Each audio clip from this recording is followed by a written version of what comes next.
Hey everyone, welcome to the show. We got Jack Lloyd back. Always love having him and or the Philosopher on to talk about what's happening. And of course, right now there's a couple big things happening. There's a big thing and then a sub big thing. So of course, there's a crisis at the border. I live far from the southern border of the United States.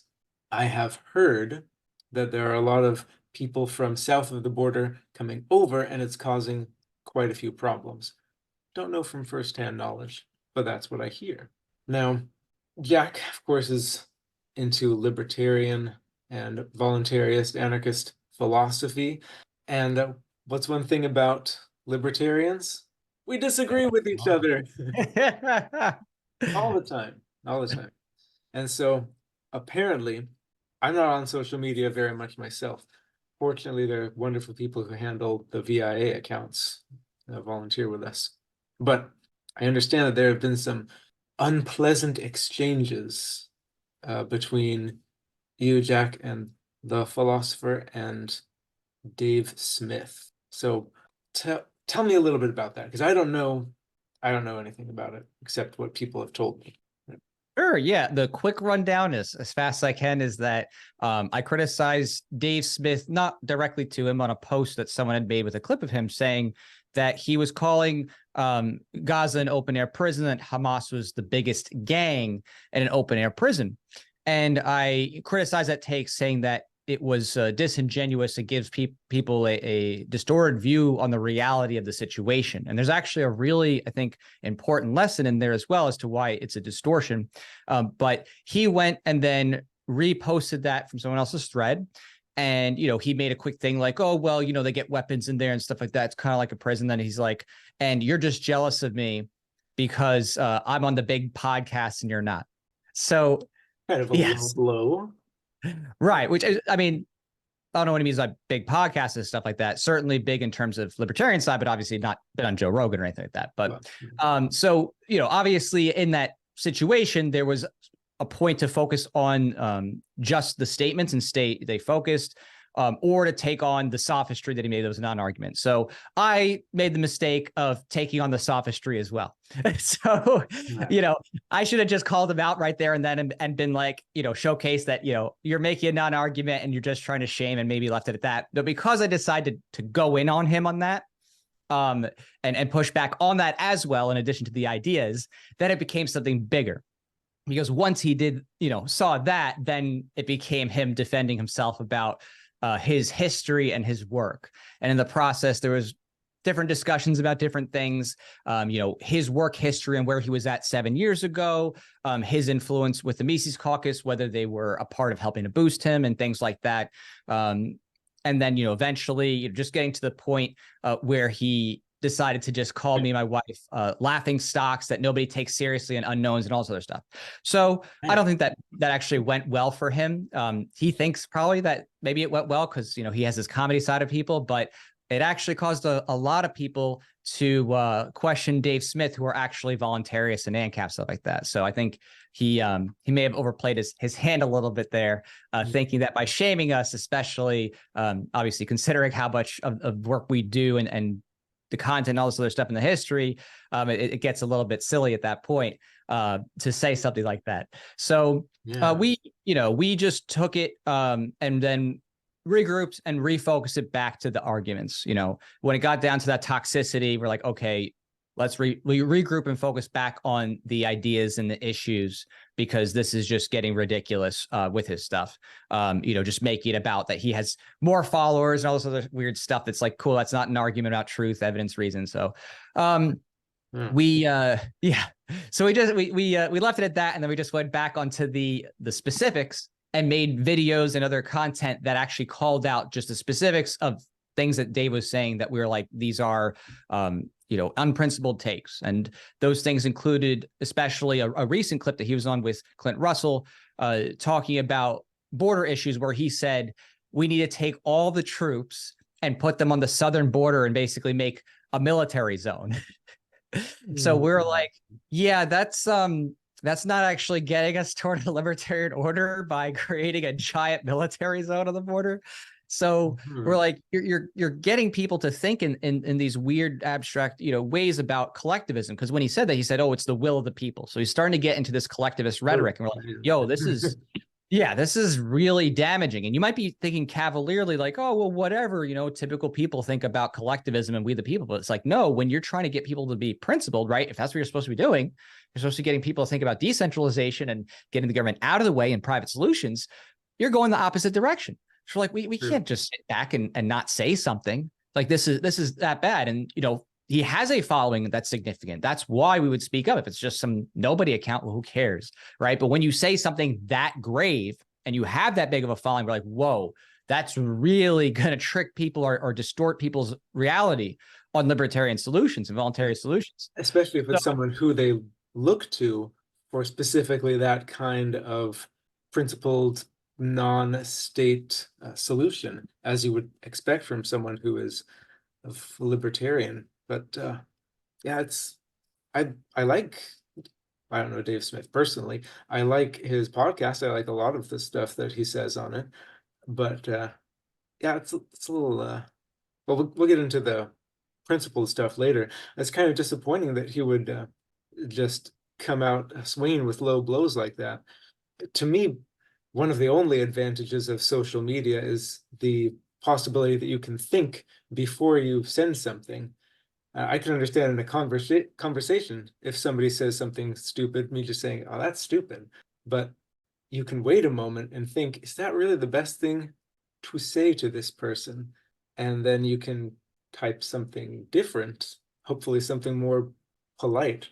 And I find that if you're in a conversation with someone and things start to get unpleasant, uh, the more polite you are on your side, the better you end up looking in the end. Especially since it often just makes the other person more angry. But yeah, I agree. Definitely can. Certainly, politeness was like not a strong point of the first round. We were generally actually focused on the principles, stuff like that. But obviously, he didn't like that when we characterized, this is, of course, after he first said a few things. We didn't start off doing anything like that. But when he was like, oh, the Mises Caucus didn't boost me or anything like that. And he was literally downplaying the work of tons of people who made tons of content for him through the caucus. And that caucus itself was built by a bunch of different people. Like Dave Smith almost makes it seem like as if, oh, I was the thing, as opposed to, Michael Heiss, when he did it, and we were there from practically the beginning, we saw it. He reached out to a ton of different creatives and creators and other big figures, and they brought in different people, everyone from us to Tom Woods, Phil Labonte to Mostre, a whole bunch of people. And people who now like have left the Liberty movement entirely, people who had their own, podcasts and followings and stuff like that at the time. So to me, I'm just like, whoa, this guy's really going to alienate a lot of people by what he's doing, because obviously if he's saying this about us, what's he thinking about people who are far less than what we do, right? If we have 100,000 followers, what's he think about people who maybe have 50,000 or 10,000 or just a couple thousand, right? He thinks you're dirt. So like, I didn't think he thought through that too well. And especially on the Mises Caucus thing, where so many people put in so much time, resources, volunteer hours, tabling, doing photos for him, editing videos, all kinds of stuff. It really not smart, biting the hand that fed you. Now I don't know if he'll feed that. What's that? I can see where he's coming from, because he's done a lot of work building himself up from just a comic to what he has now, but he hasn't done that alone. And like you say, it just feels kind of ungrateful to not say, I've worked hard, yes, but so have a lot of other people, and maybe humble, a lot of other people have helped in this, and I've been very blessed to be able to be here, instead of almost like he's saying, you're not as good as I am because you don't have as many followers. And, yeah, he really goofed on that one, because that really made a lot of people mad that, maybe that's not the way he intended to come off, but right, because he just wanted to do one-upmanship to us. But unfortunately, in doing so, he also cast a wide net of shame against other people and downplayed their work. And he didn't have to say that, as you said. He could have said the Mises Caucus was awesome. They were a part of doing great stuff for me as well, and I brought people there too. He could have just been complimentary and walked away from that. But instead, he had to go and deny their help, which is really foolish, because he and people didn't get this, that, Dave Smith today is not Dave Smith 2017, right? Dave Smith 2017, he had been on Joe Rogan once in 2016. He only had 17,000-ish followers on Twitter in a year later, right? He didn't do his big, Rogan shows where you're like, oh, that really big one with Ukraine, other stuff like that until later. And he didn't hit his like, oh, I was number one on iTunes for, 3 weeks or something like that, until a little bit later.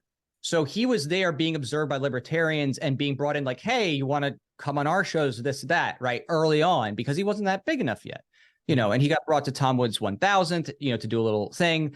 So, he wasn't the person that he is today. And it would be obvious to say that, like, even someone like, my wife, the Philosopher, had a way bigger presence in terms of content, multi-million view videos, before the big purges and the throttling that happened, as back 2017, 18, all that stuff that happened. I mean, we were, super hyped back then, like all that good stuff. So relatively, it was like kind of wild to us to watch him gaslight everybody about the history, downplay the people that, helped him through that, just to score brownie points to his audience on Twitter, which really soured a lot of people. And I don't think he's realized that yet, because he's focused on the people who are just gonna die hard for him no matter what. But other people are like, wow, I'm done. And he's not gonna feel that until later, unless he pivots again, which ties into what we were thinking about before, which is, why is he pandering somewhere else with the rhetoric? If you've alienated the ANCAPs and the voluntarists and the really hardcore principled minarchists, that might cut your interest. Yeah. So. Well,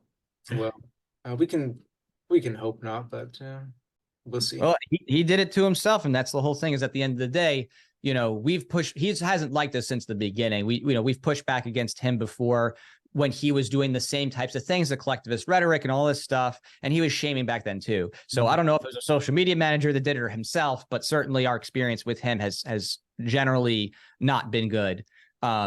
Because we debate ideas, we're like, we want to discuss things, and he just, wants to make collectivist generalizations and stuff like that. That's like, normal stuff for a statist person, right? That's normal for like, oh, I'm on the path, I'm a former Republican Democrat, and they're still using that, fine, right? But it's really jarring when someone's like, I'm at the Mises Institute, and I've read Mises, and I've read Rothbard, and you're still doing that. And it's like, whoa, dude, you didn't drop your collectivist baggage. You're still using and the will of the people and all this other stuff. And like, maybe that comes from his... It is weird. Maybe it comes from his background as a comic, having to phrase things in certain ways to try to get the highest number of people on board with what he's saying. And because that's one thing that I've noticed too in listening to his podcast that I don't like. And Dave, if you ever listen to this, some friendly critique here is the use of we. Like, he'll say, we are waging a proxy war on Russia's border. There's no we. There ain't no we. We are not doing that. Wait, no we. The federal government is doing that, but it's not we. Right. No. Yeah. Maybe he doesn't think that way, and it's just coming out in what he says. But words mean things. I don't know. Maybe go back and read Ayn Rand's Anthem again. We is a word you should use less of, not more. Right, completely agree. And that's something that usually is brass tacks once you've gone through the process of really studying libertarian voluntarist theory. It's like one of the first signs that you've made it through there is you're like, oh, I'm no longer using we to describe the government, right? That's like one of the first symbols, like, oh, it clicked. So, and yeah, surprisingly, he's never made it past it. But again, as you say, it could just be a habit from his comedy stuff, because that's a big part of comedy, is trying to emotionally relate to people's, untapped feelings and things they relate to, and using collectivist terms. But it's also destructive, right? Because as you know, if you say those things, you put people into that psychology as well. And then you start getting people to think of those terms. And if you start doing that, then people have very sloppy thinking about who is doing what, who's responsible. And that's really important when you're dealing with property rights, violence, and all kinds of things like that. You want to make sure actor, action, causation is assigned correctly. So true. And that property rights, violence, etc., brings us right around to one issue that I did want to talk about specifically, which is the border issue. A lot of stuff going on down there, I hear, as I say. But I did, since apparently Dave doesn't want to debate with you and the Philosopher for whatever reason, that's his right. Free speech. We all believe in it. Of course. But so I took the liberty of looking at one of his recent podcasts on it. It was part of the problem episode 1089, The Crisis on Our Border. And I took some notes of the actual examples and arguments that he used. So I can propound some of those, and we can talk about them and why you or I might agree or disagree. No. About 22 minutes in, he made the argument that open or maybe loose immigration policy doesn't make sense now like it did in the early history of America, where it was a growing nation, a lot of frontiers to populate, factories, people to work in, versus now when it's a welfare state. Oh, so just that framing? Yeah, which Okay. Yeah. superficially, more room, Yeah. I mean, people. that's right. So, I mean, there's several issues with that. And, to be clear, I'm not here discussing open versus closed borders for myself, because I'm a principled libertarian voluntarist, and I don't have to play policy fantasy when it comes to these things. I'm not in control of the border. I'm not in control of the federal government. I don't control 1,951 miles of borderlands across several states. That's just so I'm playing policy fantasy.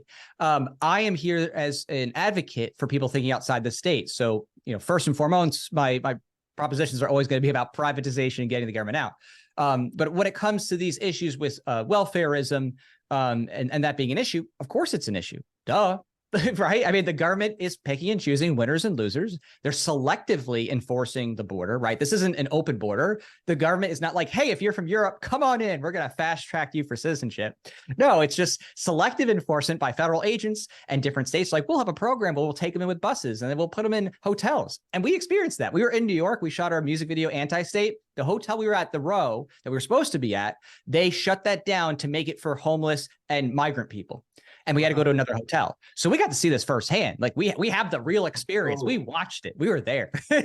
So we know that that's real. So the question then is not about the border at the root. We're talking about the government incentives. The government is having a conscious, actual program to do this. Like, the government's like, yeah, we're going to fast track these people and start creating new, voting demographics and this or that. So the question about the open and the closed borders, all this stuff, is a misdirection. The real problem is these governments are in coordination themselves to try to do this planned population replacement program, right? That's the root. So it doesn't matter if you're like, we'll put up some fences or whatever. Okay, cool. Guess what's going to happen? If the government's that serious about it, like, cool, we'll send in people through trains. We'll have them go by boat. We'll have them go by plane, right? If the goal is we're going to get people in, they're just gonna, if the government's consciously doing this, they're gonna just go ahead and shift parameters to be like, okay, we're gonna move this to a different direction of how we get people in.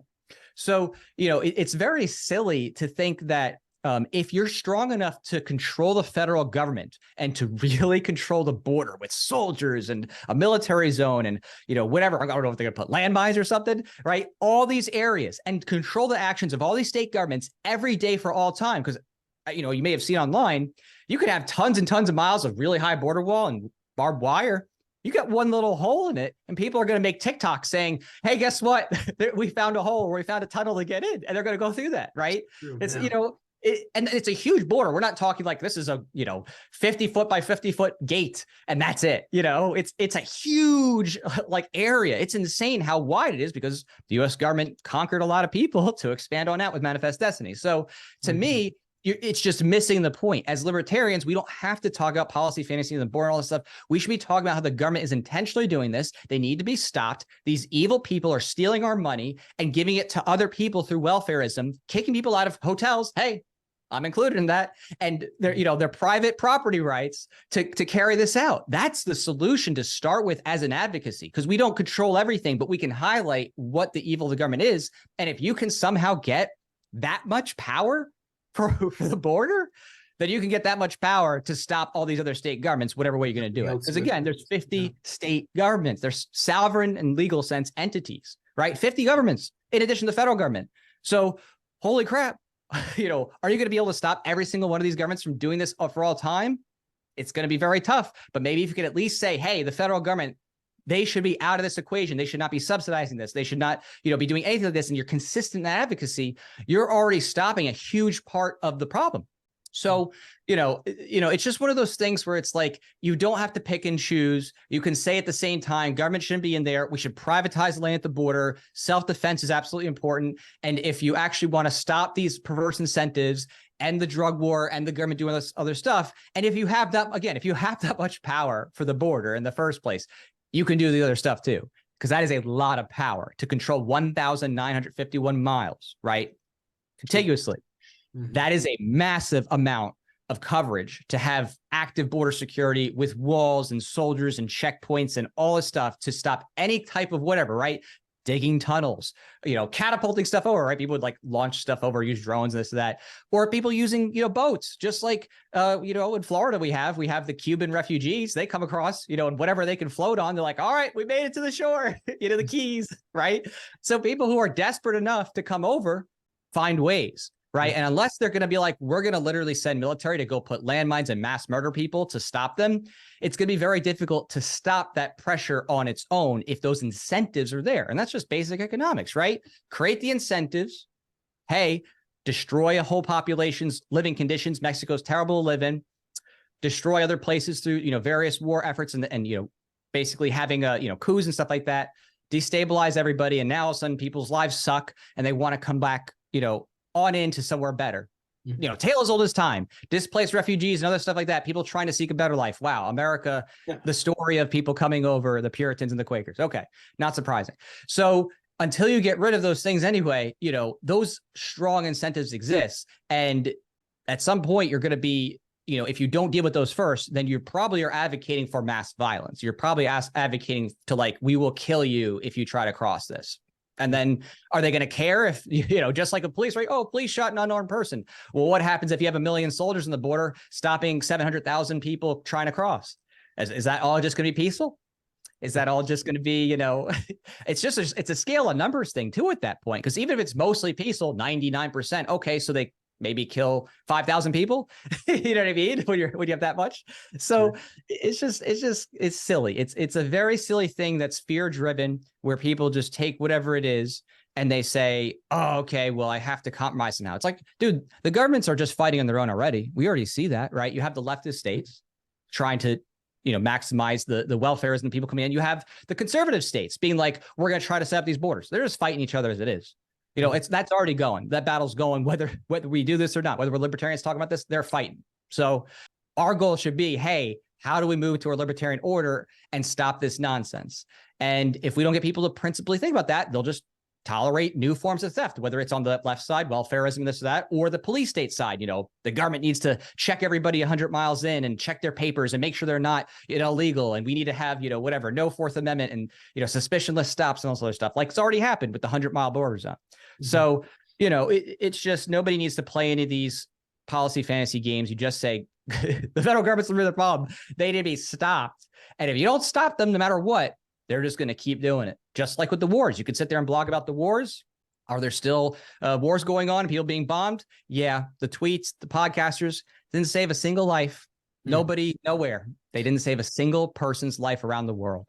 So that's a hard reality for those people, but that's the truth. And if you don't change people's minds, not just reacting to the news cycle, and you don't say, oh, okay, I need to consistently say, not the state, not the government. I'm going to, in economic terms, support terms of others. If you do political stuff, political terms, I'm not going to support anybody who doesn't go along with this principled outcome, right? You're going to say, no, I'm not going to go with someone who wants to increase state power. Absolutely not. Mm-hmm. You're just not going to get there. So, but on the other hand, I can see, especially if someone is directly being affected by this, like their hotel is being taken to support refugees, or if they're like you said, you believe the population is being replaced, then I could picture them very easily making that argument. Well, yes, okay, long term, that's what we need to do, but short term, we need to deal with this problem right now of people coming over. And so we need to get better border security right now. We can deal with, all of the other stuff later on, but we have to focus on this crisis right now. How would you respond to that? Yeah, I mean, saying I'm going to focus on the crisis is great. You say the words, I focus on crisis. Okay, what happened? Did the border suddenly get closed? Nope. You know what I mean? It's like if you make a tweet, if you get 100,000 likes on your post, did the border close? No.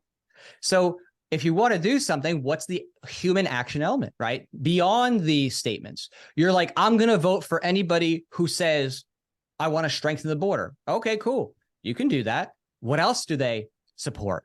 What else are they going to do with the government, right? You could sit there and single issue vote all day, just like an evangelical Christian might be like, well, I'm going to vote for whoever is anti-abortion.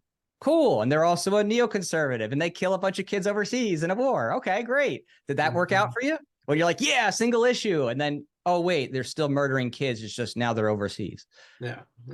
So it's just, you know, I mean, you can pick and choose all you want, but the empirical reality is that if you don't have that consistent principle, you don't shrink the state.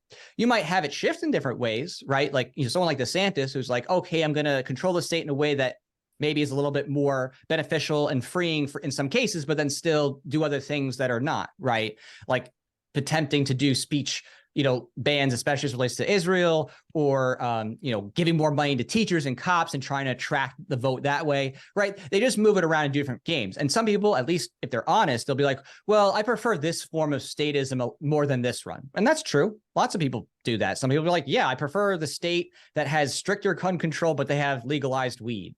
Okay, you can do that. You could say, I prefer the state that, you know, has great gun rights, but the drug war is really hard. So you better not be caught with an ounce of weed, right? Like something like Louisiana or something, right?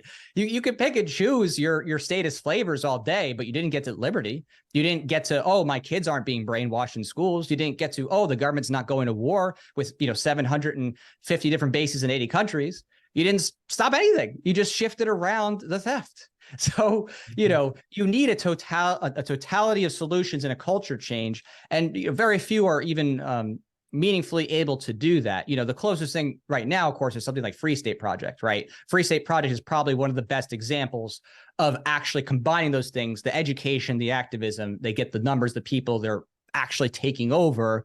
That makes sense, right? That's actually like, oh yeah, you know, that's material.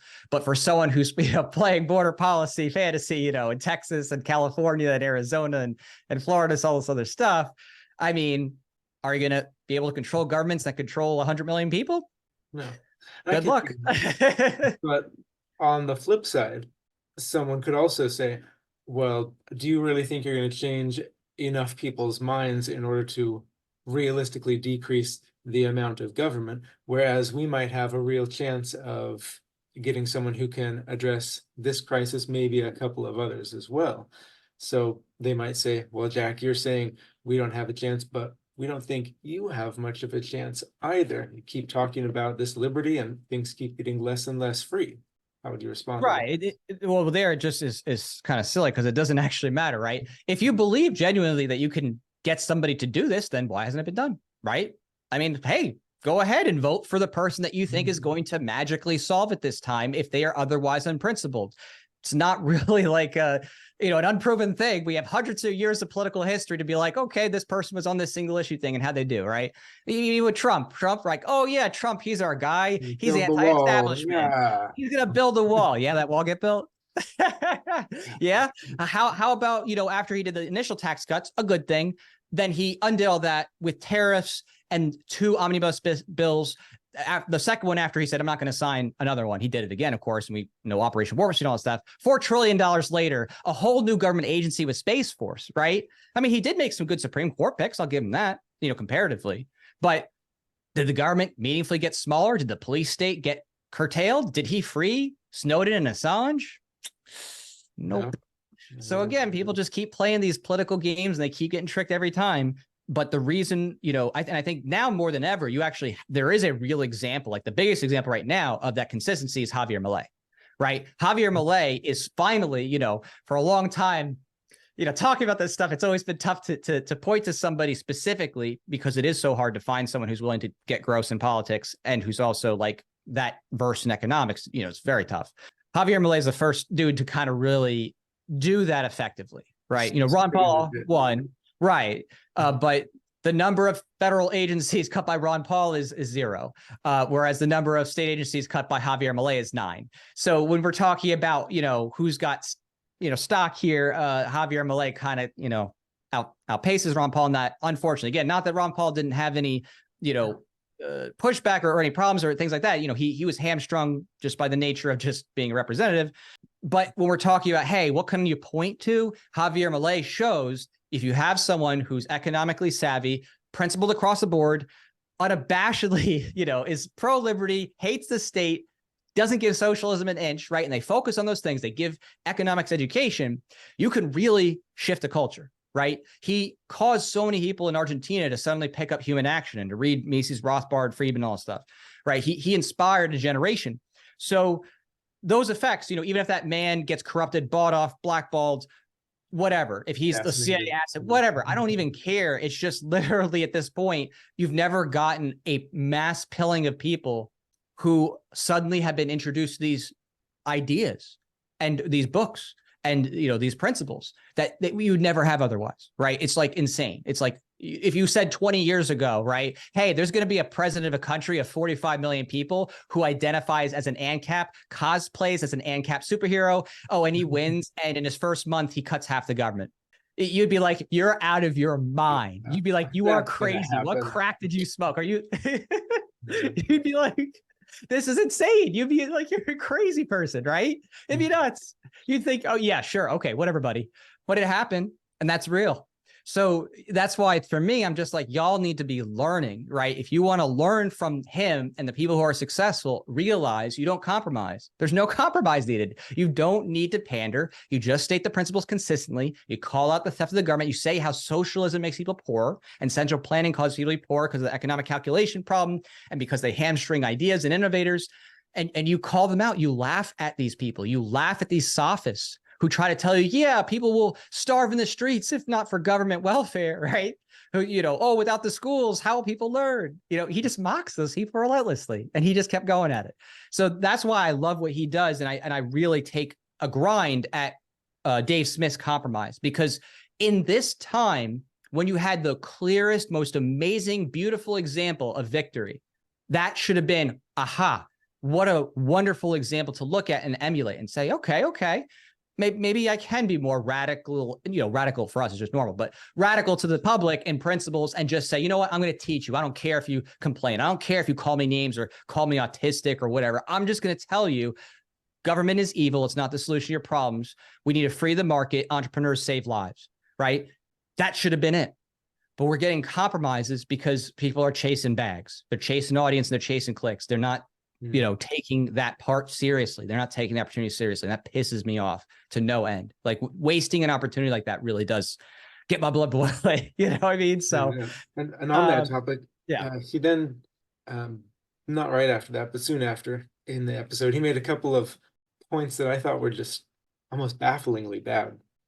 He said, for instance, that a person has no right to immigrate, to go to someone else's country, which of course would seem to me to be based on the country, the government, having any legitimate property rights in the first place. And he tried to get around that by saying, well, the government, I know it's wrong, the government takes money from all of us though, so we've been paying for it. And that seemed like a weak argument to me. That because someone stole my money, I have a legitimate right in how he spends it, instead of backing up and saying, no, this is wrong, and we need to stop this completely. Which, to his credit, he does say sometimes, but it seems like for whatever reason on this issue, it's just kind of gets lost in some of the other things. I'm not sure why. But I mean, to me, it's just crazy because you could even take an interesting middle ground on that, right? I could see a middle ground right here, right now. You could say nobody has a right to immigrate unless they are buying a house or renting an apartment and they're actually coming, to live and stay and not be a, welfare recipient. You could have just said that right off the bat and be like, okay, that's reasonable, right? If you're moving over, you're actually, you're actually moving into a place, you're actually having a home, you're not coming over just be like, I'm on the streets and, okay, where's the welfare programs, right? That could have been a halfway argument, at least. Not even that, because it shows you the collectivism is so deep. Once you think in those terms of, the collective will and the government has this or that, you've lost the whole picture. You haven't gotten to property rights. And how could you deny anybody who's like, yeah, I have money and I want to move from Brazil to Florida. I want to, there's an apartment for rent. I have the money. I'm going to sign a contract and I'm going to live there, or I'm going to buy a house. How could you stop that with a willing, property rights transaction between two private people? That's nuts. Again, That's a you could good point. say, right. It's like you How can should make an the will of argument someone for, else stop that? Yeah. right. You can make a halfway argument, and I might be like, okay, that's at least somewhat reasonable to say, I understand wanting to not have someone who's actively trying to get on the welfare system intentionally for whatever reasons. I get that. I can get that. But then to say categorically, well, we're going to stop anyone who actually has a real reason, like maybe their family lives there and the family's like, yes, you can come live with us. Again, they want to rent an apartment. They're going to get a job, or they have a job lined up. And again, they buy in a house or whatever it is, or the work is putting them up in a place, whatever. You're denying free market transactions of people who are willing to literally have, someone come over for a business purpose, a legitimate, thing. So, and that doesn't even require too, like some of these people be like, oh, well, they need an insurance bond to come over because what if they do something bad in the future? I'm just like, you're just creating more status games and check marks and papers and forms for people to be tracked and controlled. It's like, just stop. For 5 minutes, could you stop trying to grow the police state and just be like, hey, can we focus on property rights? And, even if there's something halfway that it's just at least property rights related, you know what I mean? Like actual discrete property rights. Yeah, So, instead of the state having public property, so-called. right.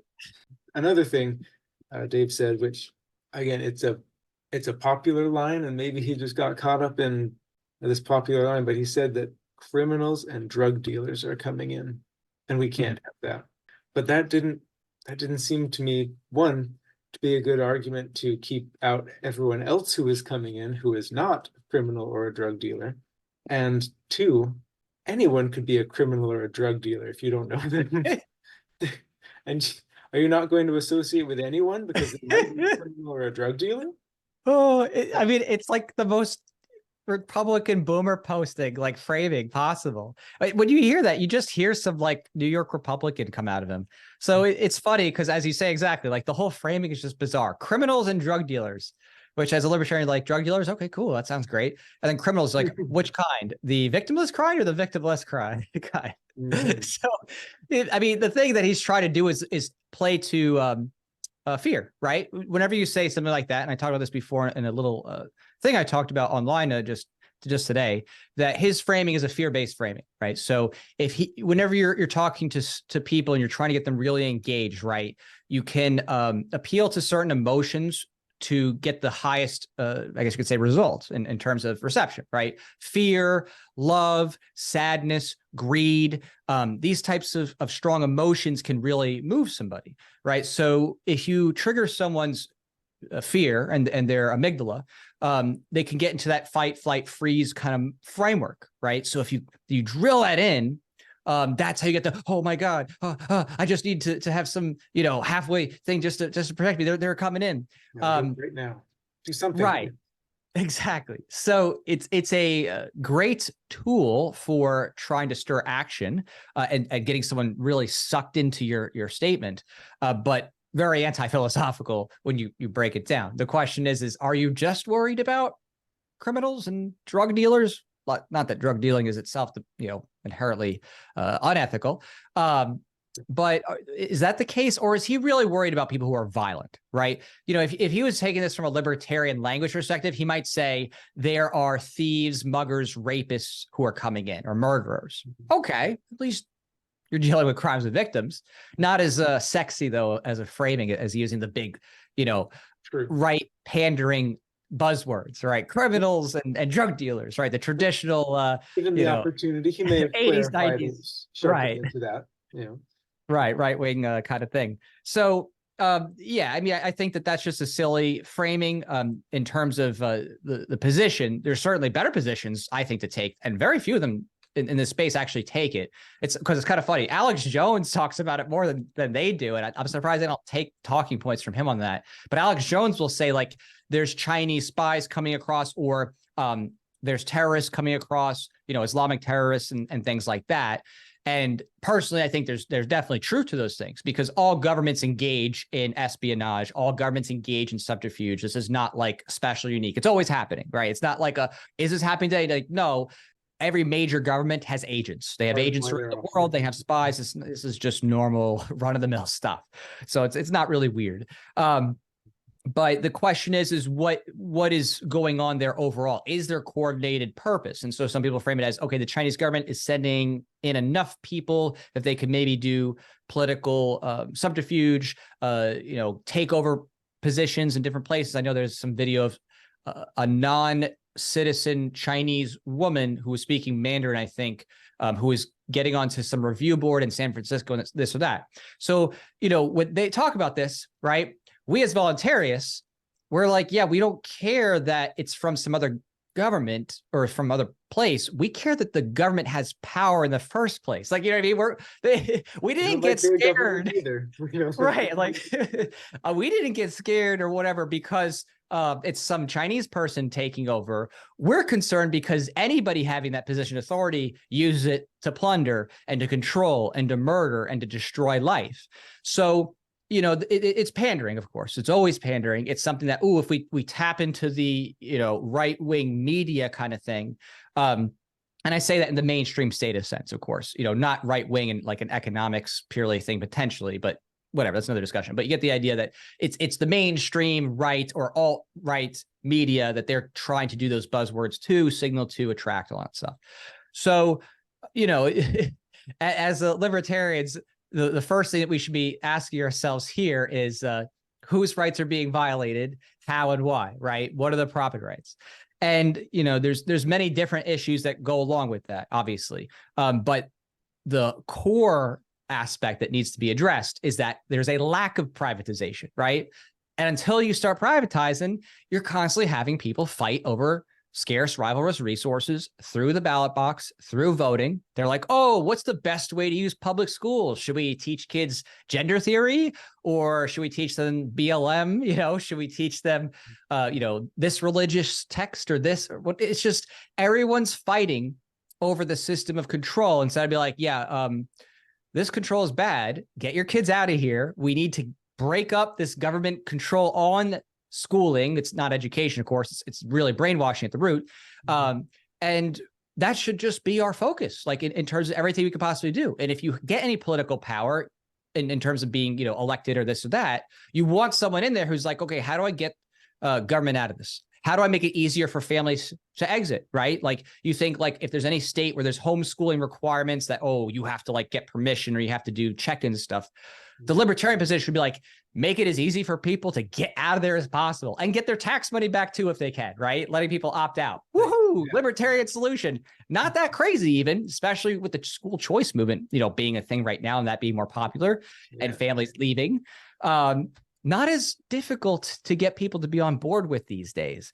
But again, is that the easy road? Is that the cheap and, easy road for people to get educated on these nuances of advocacies that if you promote them, actually get kids out of abusive situations instead of just making the classrooms nicer? It doesn't really fit those short-term bills and those short-term panderings and the short-terms, oh, hey, I'll invite you on my bigger podcast thing because you talk about this way. So, that's just sad. That's a tragedy of those incentives when someone hasn't been held to account, right? When someone has a bigger following from something else, they have outside success, they bring that into liberty sphere, and then they don't get fully principled, but they use their position to then say to others, well, my version of libertarianism is better. My version of anarchism is better. And you're perverting these things and you're just unrealistic. You're utopian, right? They're manipulating a fandom, an existing fandom, to their own purposes, right? So psychologically, this is someone who doesn't want to accept those root principles. They want to profit. And I don't say that in the nice, capitalist way. I'm saying in a manipulative way in this case, which, maybe I shouldn't do, but you get the idea. They want to monetize, maybe is better, off of that existing fandom. And they want to make it so that fandom will exist within their comfortability, right? They want to manipulate that group into fitting their paradigm of what they're comfortable with, what they have not given up from their status baggage. And then that lets them play both sides because it's like, oh, cool. I can be in this niche thing that has a significant fandom, thanks to lots of growth of people doing, things with offshoot economics and all this other stuff. And I'm going to also dip into the other side of things, the more mainstream conservative culture stuff. And I'll get some fans there, and I'll get some more ticket sales there, and all this other stuff. So, to me, that really is disheartening. I understand the economic incentives of wanting to make money and to be like, I provide for my kids and I can give them a nice life. Wonderful. Yeah. But if you do that at the expense of principled rhetoric, and you literally strip apart the hard work other people did to get people principled and use sophistry, and this is advanced sophistry. I mean, he has like a PhD in sophistry because he's so good at doing it. That was what actually impressed me and my wife, is he's so good at taking what you say, flipping it around, and then making a personal attack and redirecting, that a lot of people don't know it because they're not typically armed with, reason and rhetoric, right? The average person is wholly, unequipped to deal with rationality and being like, actually, you didn't make an argument there. You just called names. Or, actually, that wasn't their position. You actually did a straw man. Or, you moved the goalpost, that kind of stuff. So whereas typically libertarians, voluntarists, the hardcore ones tend to be a little bit more, savvy on those things. So yeah. Let's go back a little bit to growing the crowd and the incentives behind that. So I understand where you're coming from with lamenting perhaps the loss of principle, pure principle that goes along with that. But flipping it over on the other side, couldn't someone like Dave say, well, look at all of the people who I've been able to bring in who never would have even taken libertarianism seriously if they hadn't heard about it from me on this show. And that's because I frame it this way, that's able to happen. Right. And that's an easy one to debunk, fortunately. And the reason why it's so easy to debunk is you actually look at the results, right? When you look at the results of what Dave does, if you bring somebody in, but then you validate their status conceptions, you haven't actually moved anybody. You've just convinced people who are not libertarians that they're libertarians. It's like, I'm a libertarian. And they're like, but we want strong borders. We want more government spying. And, we just want the government to be, nicer parks. Okay, cool. Well, you haven't actually become a libertarian. You just called yourself that. So that's what happened. And then the toxicity that came out of his mode of communication, where tons of people are just calling names and like the most low level personal attacks you can imagine, waves of it, is just something else. It really shows you that that's the type of audience he built with Legion of Skanks. And the kind of intellect that comes with just, bawdy humor, that kind of thing. Again, nothing wrong with that. There's nothing wrong with that kind of humor, but don't conflate people liking you for that with, they have an intellectual development. They become libertarians, become principled. So he's actually rubber stamping just republicanism light, where people don't actually become principled, and those people will flake as usual, because if they haven't become grounded, what happens the second something becomes uncomfortable, time and again happens, is, this is the most important election of our lifetime. There's this one issue, and libertarians are stupid. They don't understand. This is the real world. Every time. This is an old cycle. It's gone on, since forever. So he's not actually grounding people. He's actually just rationalizing their lack of being principled, which of course leads to flaking. And we're talking about empirical human action. What do these people do? These people go, yes, we're all going to vote for a libertarian candidate this election season or something like that, like on the statist side of things? No, they go, who's the next best person? RFK? Vivek? Wait, well, we need to vote for someone who's Republican this time because the border's too important. They go right on back to their statist ways every time. Mm-hmm. And then they destroy whatever was built, because in the process, they create these conflicts over their framings through the fear-based mindset. Because again, it's not based on reason, evidence, or being, property rights oriented. So people are fighting each other over the halfwayisms and the second best solutions and stuff like that. Instead of like, whoa, none of you control the government. None of you are going to get 1% of anything when it comes to the polling season this year. Forget about that, especially with some of the other optics, of Dave Smith's rhetoric. They're going to alienate other people in the population otherwise for mainstream state stuff, right? So no Gary Johnson or Ron Paul in this case, right, where you have kind of, a little bit more of a broad-based neutral framing for things, right? Mm-hmm. So it is very self-destructive, and he fundamentally can undo any good he has done. I think that's actually the scary part that people should realize, is that if you have built up an audience on good pretenses, and I don't knock that. I don't knock Dave Smith for doing a good job of talking about the basics and talking about some issues on many different podcasts. I do not fault. There's nothing wrong with that whatsoever. I think that's great. And I would not want to take away from that. But you can do that and then completely destroy it. No different than Trump being like, I cut taxes, and then, here's tons of government spending, more agencies. You could sit there and say, hey, check out libertarians, economics and stuff. Oh, but by the way, I want you to compromise on your principles. It's just not, this is some nice, fun academic stuff, but that's just autistic stuff. That's just too nerdy. Let's be real. Let's support government, and they'll do it right this time if we just come together this one time. So it is something that is quite comedic to me, having watched it time and again, and especially, again, in light of the biggest success of a voluntarist ANCAP person, at least self-identified in terms of word and action, empirical. You can look at his history. He did a lot of economics education. Javier Milei did it, right? So we don't have this like, well, we don't know it works yet. Like, no, we know it can work. We've seen it materialize. We've seen what that can look like. So don't pretend that, oh, this is just your pie in the sky utopian dream, and you'll end up in a boxcar if you don't support this candidate, this Republican candidate, or this Democrat, whatever it is, this time. So, I think people need to get grounded in reality of what they are, who they are, what their actual impact is. The we thinking, the collectivist thinking, or they get, delusions of grandeur need to go.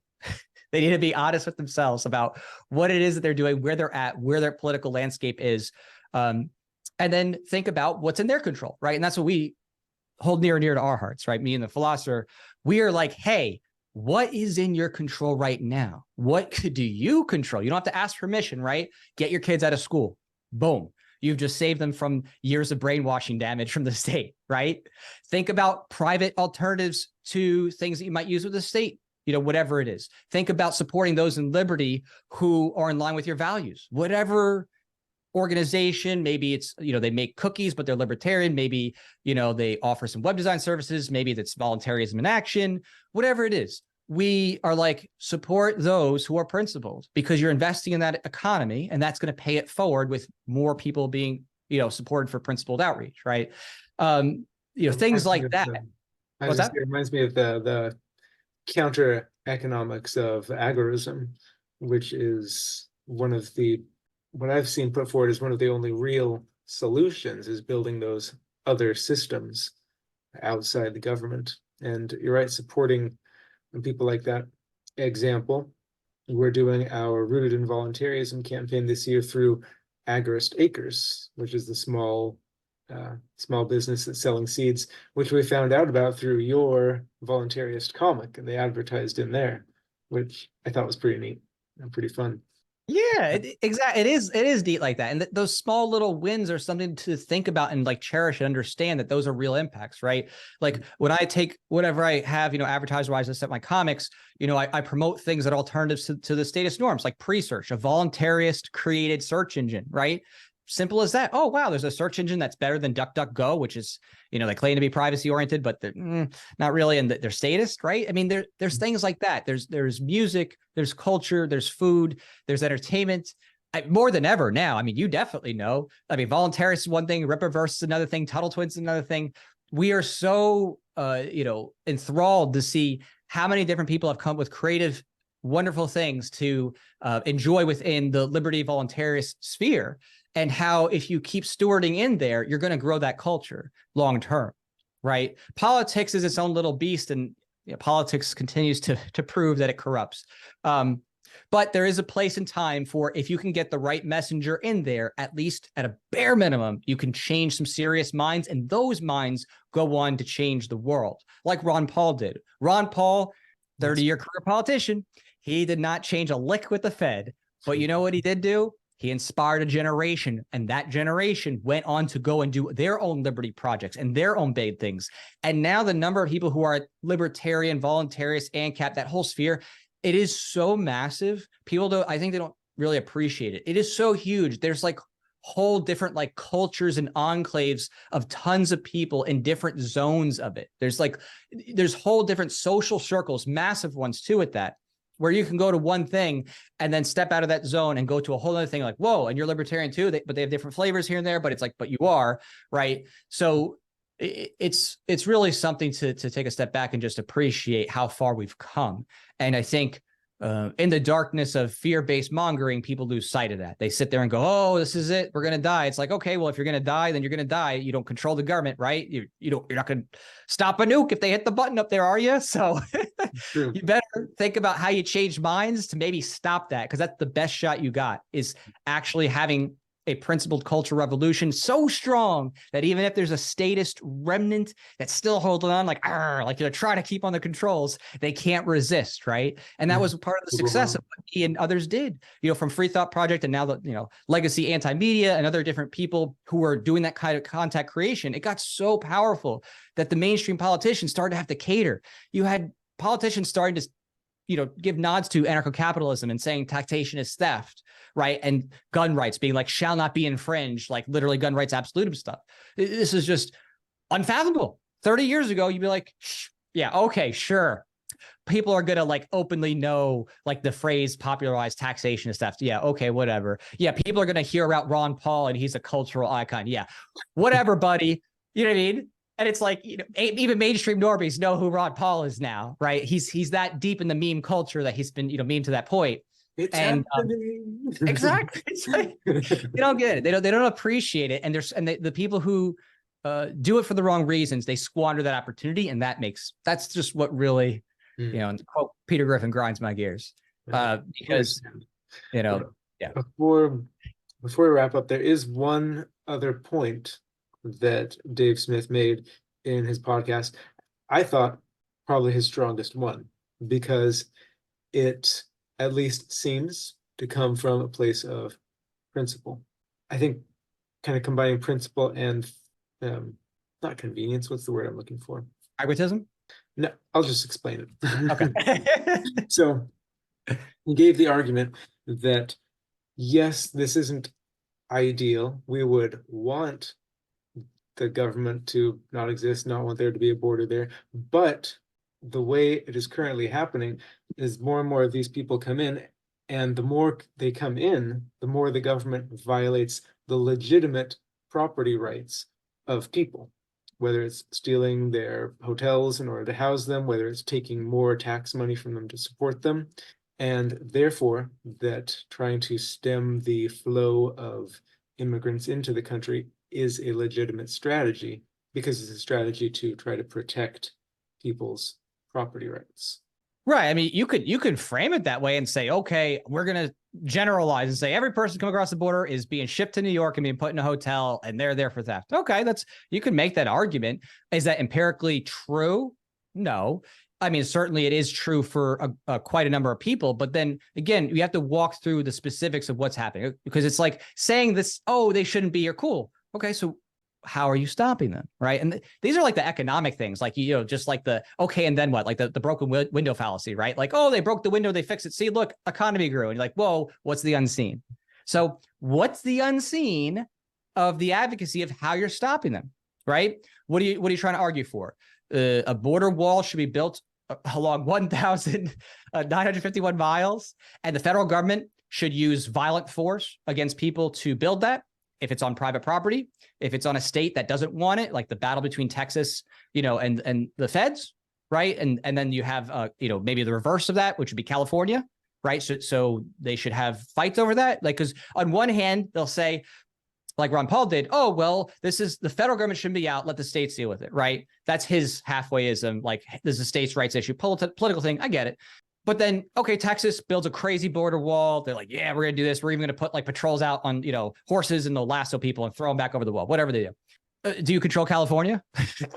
You think California is going to put up a wall? So in fact, they might even be like, yo, get on a boat and just come around. If there's a wall, get on a boat. So at some point, you're going to have to sit there and say, are you going to put landmines? Are you going to put, machine gun turrets, and you see a 10-year-old running across?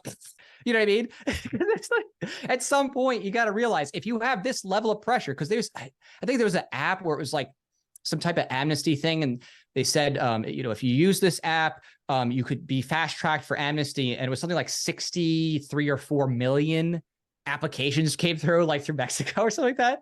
And like, dude, if you have that much pressure of people trying to come up, you're at war level, right? At this point, you're going to be like, well, I guess we'll just have to put landmines there, because how are you going to stop that? As long as there's any crack in that, and that's a huge border, right? That's massive. As long as there's any crack in it, with modern technology, it's just not really, feasible to keep that closed that long, right? Just like, anybody else might try to, get drugs across the border, this or that, they'll dig tunnels. As long as there's monetary incentives for coyotes, for people trying to flee persecution, or if they're their own claims, right? Foreign governments want to send in agents. Okay, so you think those foreign governments are going to have trouble trying to get around that too, as long as there's some There's state nothing that's we open. can do now. They built Right. Right. So it's like you keep coming back to the core root problem, which is that the amount of money and resources you're spending to try to build a wall comes at the opportunity cost of what could you do to try to stop the state welfarism, the cronyism, the birthright citizenship, all of their stuff, right? You're going to have opportunity costs. What's your opportunity cost? Do you think that the best use of your time is like, rah, government goes to the border, we'll build a huge wall, hopefully no cracks in it, maybe all the states will agree, maybe it'll be, all these years of fighting over it. Maybe, I don't know. I don't control the government. I certainly don't control every single state government, and I certainly don't control or don't pretend like as if the Libertarian Party candidate is going to win in a landslide this next election and carry that out. So at best, what these people are going to be saying is vote Republican, right? That's it. They're like, well, maybe the Republican candidate, they're more likely to build the wall this time. It's like, okay, if you want to keep believing those lies and keep on seeing how they play the game, they pretend to do it, they do it partially, and they keep the whole thing running. Mm-hmm. That's on you. For me and everybody else, we're realistic about the nature of federal power, that it is a absolute monster. It is a behemoth. It's a Leviathan.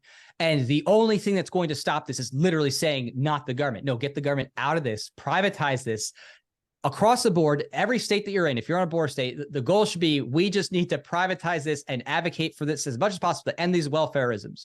Because again, I was thinking about it in a similar way, sorry, is that you're going to, let's say, okay, we want to cut that off so that the government stops stealing as much from us, infringing on the private property of American citizens. But then how are they going to get the money to do whatever they do at the border? They're going to take it from American citizens one way or another. So it's a trade-off. And no matter which way you slice it, the issue comes back to the existence of the government itself. And it's saying there's this imaginary line that you cannot cross. And we're going to take your money to stop other people from coming over.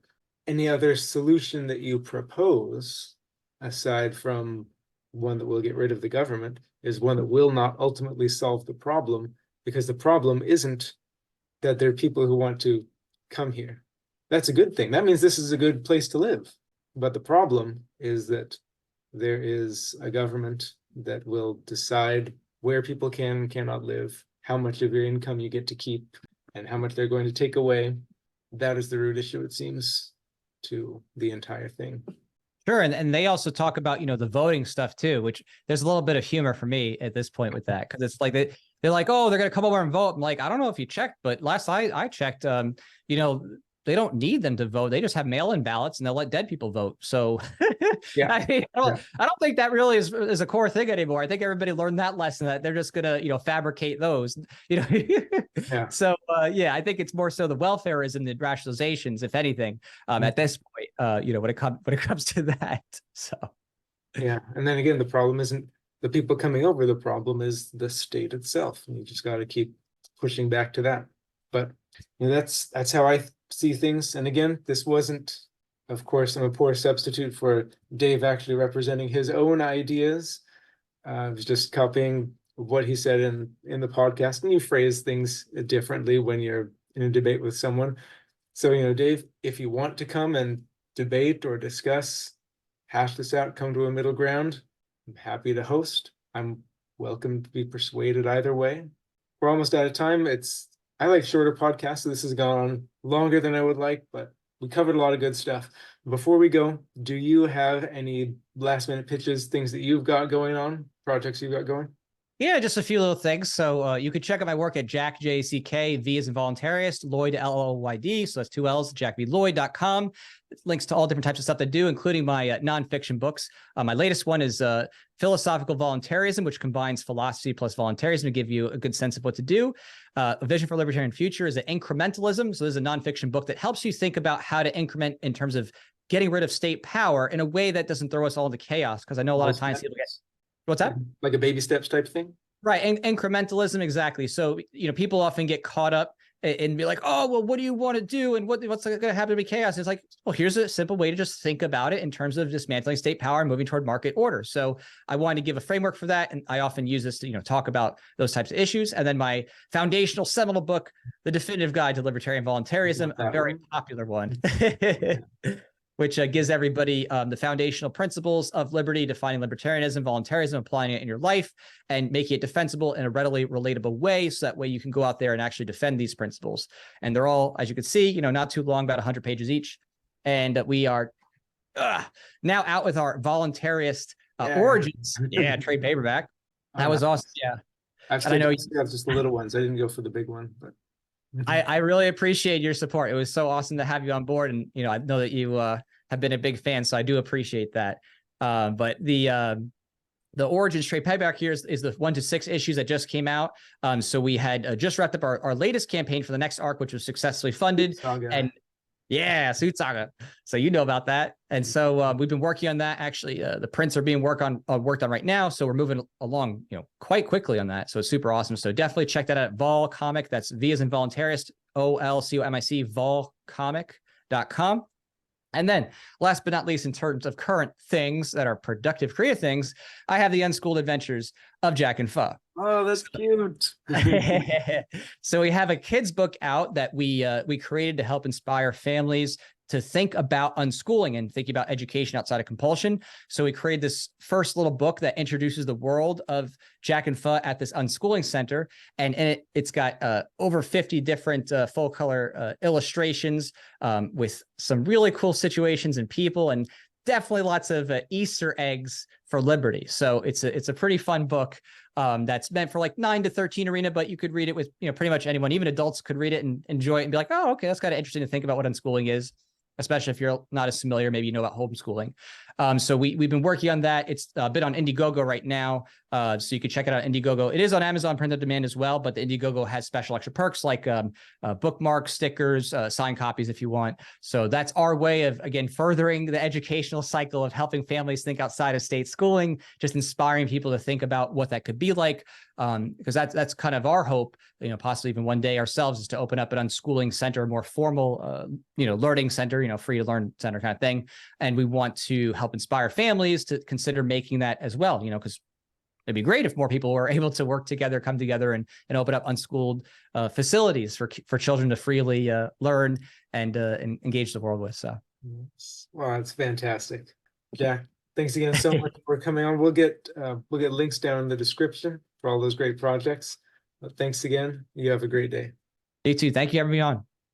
Thank you so much for watching this video. If you like what we do here, please like, share, subscribe, comment, and go over to our website where you can offer donations, request help us help people who are in need voluntarily. And we'll see you next time.